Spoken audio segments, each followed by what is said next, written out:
5 toxic traits in friendships that you need to pay attention to because your spiritual, physical, and mental health are genuinely at risk if these friendships continue.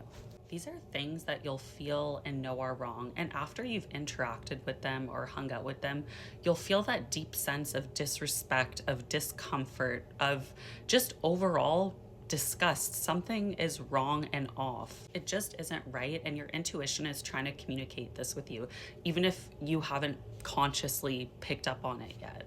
Number 1, they make it feel as if it's embarrassing to be you, to be the true you, making it out to be that the way that you act, how you behave, how you walk, how you do your hair, how you do your makeup, basically anything and everything to do with your person, inner and outer, but specifically outer. It's as if who you are as a person is something to be ashamed of or embarrassed about.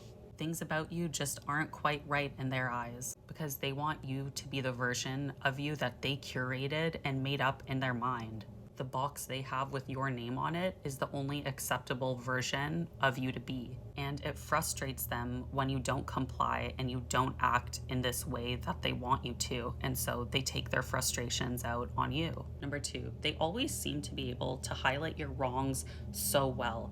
Anything that you don't do right, that will always be talked about, be re-brought up, be constantly within the conversation. Never truly highlight what you've done well or what you've accomplished that's something to be proud of. Usually it'll maybe get an acknowledgement or a one sentence and move on to something about themselves. And this is something you can totally write off, is that if you have something that you're proud of yourself for, that even within society's eyes isn't looked at as like this huge accomplishment, they will never ever give you any praise for it. Number 3, they tend to tell you various stories and things other people tell them about you that are usually actually made up to make you feel paranoid, as if others are talking about you behind your back or conspiring against you. But really it's how they feel towards you, but they're using the guise of using other people's names and these stories to really tell you how they feel about you. On the flip side of that, let's say that that other people did feel comfortable going to this person to say these bad things about you. Okay, let's say that's true.